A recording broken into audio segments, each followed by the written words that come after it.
ইয়াত সাইণ্টিফিক পদ্ধতিৰে ইয়াত মানে মাছৰ পোৱা ৰহস্য আছে। সেই ৰহস্যটো মই আপোনালোকক ক'ম। কিন্তু ফাইনেলি পাই গ'লোঁ আমি আহি লখিমপুৰ পুখুৰী।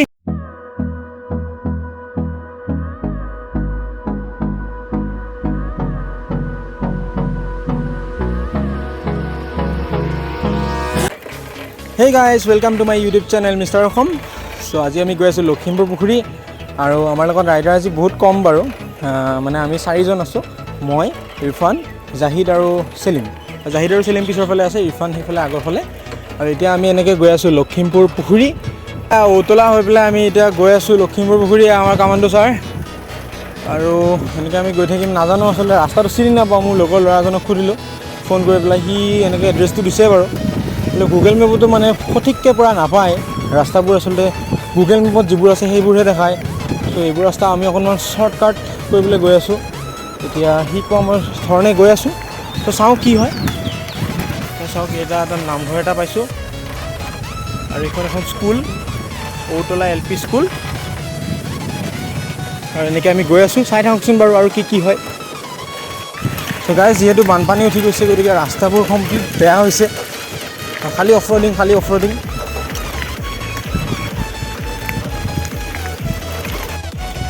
চ' এতিয়া ৰাস্তাও ভাল আৰু পৰিৱেশটো কিমান ভাল লাগিছে। তো এনেকৈ আমি পাই যাম গৈ পেলাই উদমাৰী। ৰাইডাৰ কম যদিও কিন্তু বেয়া লগা নাই আমাৰ আহি। চেলিম, বেয়া লাগিছে নেকি? এয়া চাওক, পূৰা গৰুৰে হাল বাই আছে।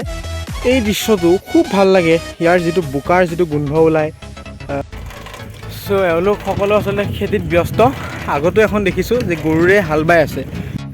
এই দৃশ্যটো যে মই আপোনালোকক দেখালোঁ, সঁচা কৈছোঁ ইমান ধুনীয়া লাগে এই দৃশ্যটো। যিটো বোকাৰ যিটো গোন্ধ ওলায় মানে সেই টাইমটোত আৰু হাল বাই থাকোঁতে ইমান ধুনীয়া লাগে। কিন্তু আজিকালিতো চব ট্ৰেক্টৰে হৈ গ'ল। আমি এই দৃশ্যটো খুব কম দেখা পাওঁ, কিন্তু আজি দেখা পাই বহুত ভাল লাগিছে। ইয়াতে চাওক,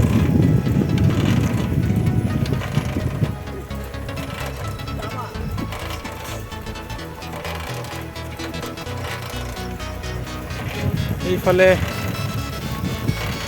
কঠীয়া পাৰিছে আৰু কঠীয়াবোৰ হয়তো হোৱা নাই তুলিব পৰা। এই জেগাখিনি কমাৰপাৰা বুলি কয়। আৰু এইটোৱে এনেকৈ এই ৰাস্তাটোৰে মানে এই পথটোৰে পূৰা চিধা গৈ থাকিলে আমি পাই যাম উদমাৰী। আৰু উদমাৰীৰ পৰা আমি লেফ্টে অৰ্থাৎ বাওঁহাতে আমি যাব লাগিব। প্ৰায় 6-7 কিলোমিটাৰমান যাব লাগিব আমি লখিমপুৰ পুখুৰী, অৰ্থাৎ আমাৰ ডেষ্টিনেশ্যন যিটো আমাৰ আজিৰ।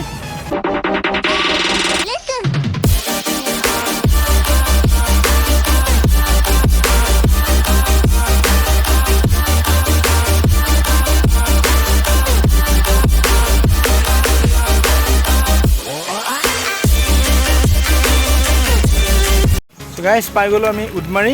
এইফালেৰে আহিলে মানে MB ৰোডেদি আহিলে এইফালেৰে ওলাব পাৰি। আমি আহিলোঁ ঔতলা দি ইফালে, আৰু ইফালে আমি গৈ আছোঁ লখিমপুৰ পুখুৰী। ইফালে গ'লেও কলাইগাঁৱত ওলাব পাৰি গৈ। চ' পানী হ'ব।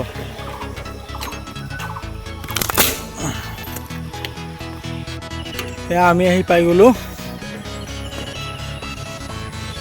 অসম আদৰ্শ বিদ্যালয়। চাওক, বহুত ডাঙৰ বিদ্যালয় এখন, অসম আদৰ্শ বিদ্যালয়।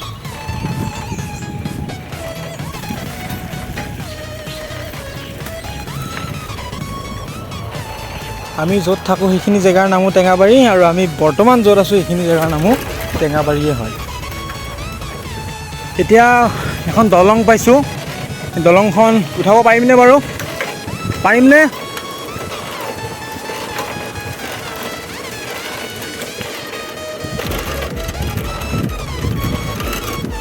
চাওক, কিমান ধুনীয়া এটা পৰিৱেশ।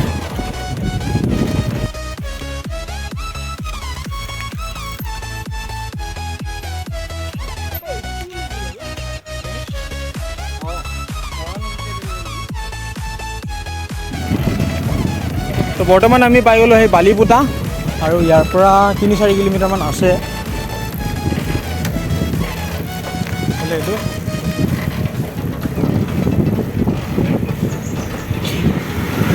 সেয়া বালিপুটা। আৰু নেক্সট আপোনালোকক একদম লগ পাই আছোঁ গৈ ডেষ্টিনেশ্যন মানে লখিমপুৰ পুখুৰী। ব'লক।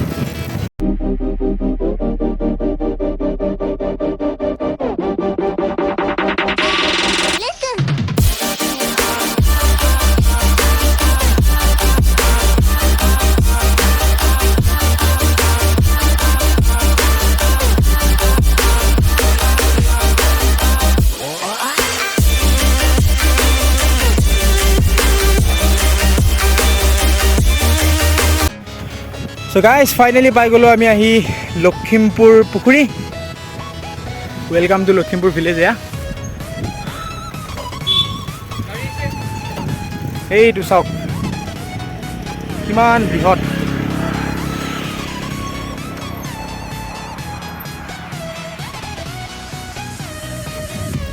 ইয়াতে অকণমান ৰখোঁ, তাৰপিছত সেইফালে বোলে যাব পাৰি। আগতে এক্সপিৰিয়েঞ্চ আছে।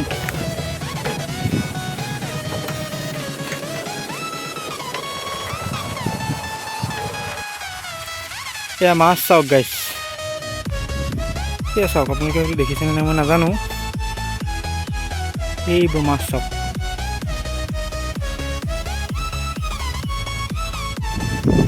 এইটোৱে হয় লখিমপুৰ পুখুৰী। আৰু আমি সেইটো পাৰলৈ যাম, তাত বোলে মানে বহা চহাৰ সুবিধা আছে, গতিকে তাৰ পৰা আপোনালোকক পূৰা ভালকৈ দেখাই আছোঁ। চাওক মই আজি ফাৰ্ষ্ট টাইম দেখিছোঁ, যদি সৰুতে দেখিছিলোঁ মোৰ ঘৰৰ মানুহে জানে হয়তো, মোৰ মনত নাই মানে। চ' গাইজ ফাইনেলি পাই গ'লোঁ আমি আহি লখিমপুৰ পুখুৰী, যিটো আমাৰ আজিৰ ডেষ্টিনেশ্যন আছিলে, আমাৰ ৰাইডৰ ডেষ্টিনেশ্যন আছিলে। চ' এইটোৱে সেই বৃহৎ লখিমপুৰ পুখুৰী। আপোনালোকে হয়তো ইয়াত দেখা নাপাব, ৰ'দ বহুতো বেছি দি আছে, গতিকে তাত গ'লে অকণমান দিগদাৰ হ'ব, গতিকে মই ইয়াৰ পৰা কৈ দিছোঁ বাৰু আপোনালোকক মই পুখুৰীটো ভালকৈ দেখাই আছোঁ। চ' এই পুখুৰীটো বৰ্তমান আমি জনা তথ্যমতে এই পুখুৰীটো খন্দুৱাইছিলে কোচ ৰজা ধৰ্মনাৰায়ণ সিংহই। আমি জনাত এই পুখুৰীটো 120 বিঘা মাটিত আছে আৰু পাৰকালীন হৈ আছে প্ৰায় 75 বিঘা মাটি, টোটেল 195 বিঘা মাটি। মানে কোচ ৰজা ধৰ্মনাৰায়ণ সিংহই যে পুখুৰীটো অৰ্থাৎ লখিমপুৰ পুখুৰীটো যে ইয়াতে খন্দুৱালে, তেখেতে কি বেলেগত খন্দুৱাব নোৱাৰিলে হয় নেকি? ইয়াতে কিয় খন্দুৱালে, কি ৰহস্য আছে ইয়াৰ ওপৰত? মই জনা তথ্যৰ পৰা আপোনালোকক মই ৰহস্যটো কৈ আছোঁ। যদি আপোনালোকে আৰু বেছিকৈ জানে তেতিয়াহ'লেও আপোনালোকে কমেণ্ট কৰিব, যদি আৰু কিবা বেলেগ জানে। আৰু যদি মোৰ কথাখিনি ভুল হৈছে তেতিয়াও আপোনালোকে কমেণ্ট কৰিব, কাৰণ মই জনা তথ্যখিনিৰ পৰাহে কৈ আছোঁ। চাওক, বংগ বিহাৰৰ ফালে তেতিয়া কোচ ৰজা ধৰ্মনাৰায়ণ সিংহ যাত্ৰা কৰি আছিলে, তেখেতে সৈন্যবাহিনীৰ সৈতে দিলে। তেতিয়া আগৰ দিনত ৰজা মহাৰজাসকল এই পিঠিত উঠি পেলাই এঠাইৰ পৰা আন ঠাইলৈ যাত্ৰা কৰিছিলে, হয়তো আপোনালোকে সকলোৱে জানে। এতিয়া এনেতে কি হ'ল যে তেখেতে যেতিয়া আহি আছিলে, তেখেত যিটো হাতীৰ ওপৰত আছিলে সেই হাতীটো মানে এইখিনি জেগাত ৰাস্তাৰ কিনাৰত আহি পেলাই ৰৈ গ'ল। তেতিয়া হাতীটো মানে আগবঢ়াব চেষ্টা কৰিছে, কিন্তু হাতীটো আগ নাবাঢ়ে। তেতিয়া তেখেতে যেতিয়া অনুসন্ধান কৰি পেলাই তেখেতে গম পালে যে ইয়াত এটা পীঠ আছে। সেই মৰ্মে তেখেতে ইয়াত এটা মন্দিৰ নিৰ্মাণ কৰিলে। আৰু মন্দিৰ নিৰ্মাণ কৰিলেতো ওচৰত পানী লাগিব, যিহেতু সেই সময়ত এই গাঁওখনত পানীৰ নাটনি, বহুত বেছি নাটনি আছিলে পানীৰ। গতিকে তেখেতে দুটা কথা লক্ষ্য কৰি পেলাই এই পুখুৰীটো ইয়াত খন্দুৱাইছিলে। এটা হৈছে যে মন্দিৰটো তেখেতে নিৰ্মাণ কৰিলে, গতিকে মন্দিৰততো পানী লাগিব, গতিকে তেখেতে সেই কথাটো লক্ষ্য কৰিলে। আৰু এটা হৈছে যে এই গাঁওবাসীৰ বহুতো নাটনি আছিলে পানীৰ কাৰণে, গতিকে এই দুটা কথা লক্ষ্য ৰাখি পেলাই তেখেতে এই পুখুৰীটো ইয়াত খন্দুৱাইছিলে। সিহঁতে ইয়াত ৰেষ্ট লৈ আছে।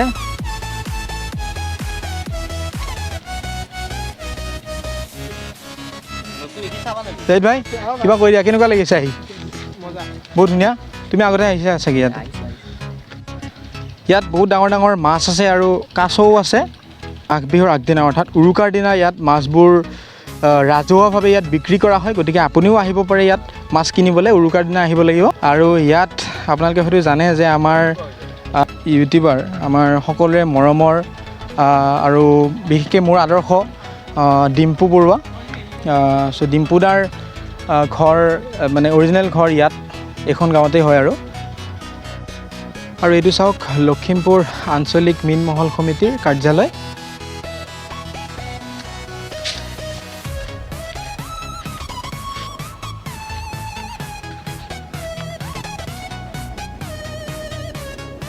আৰু ইয়াত হয়তো এতিয়া বহুত বেছি ৰ'দ দি আছে, হয়তো আমি অকণমান ৰাতিপুৱা টাইমত আহিলে ইয়াত কাছ বা মাছ আমি উঠি অহা দেখিলোঁ হয়, কিন্তু এতিয়া ধৰক বহুতখিনি যিহেতু ৰ'দ দি আছে, গতিকে আমি সেই দৃশ্যটো দেখা নাপাম এতিয়া। আমি দেখাই আছোঁ আপোনালোকক যে ইয়াত চাইণ্টিফিক পদ্ধতিৰে ইয়াতে মাছৰ পোৱালি উৎপাদন কৰা হয়। চ' ইয়াত মানে বছৰৰ গোটেই নহয় আৰু ধৰক এতিয়া নাজানিম আছেনে নাই ইয়াত, মানে বছৰৰ এটা টাইমত ইয়াত চাইণ্টিফিক পদ্ধতিৰে ইয়াত মানে মাছৰ পোৱালি উৎপাদন কৰা হয়। ইয়াত চাই লওক, এইবোৰ জেনেৰেটৰ আছে।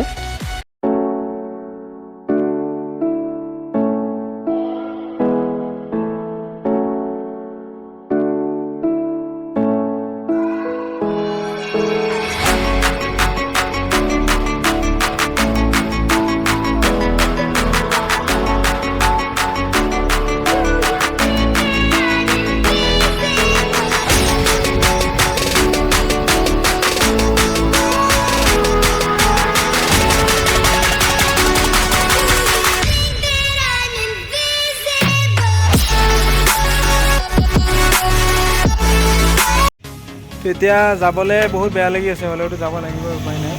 তো আমি যিফালেদি আহিছোঁ সেইফালেদি এতিয়া নাযাওঁ, এতিয়া আমি MB ৰোড হৈ যাম।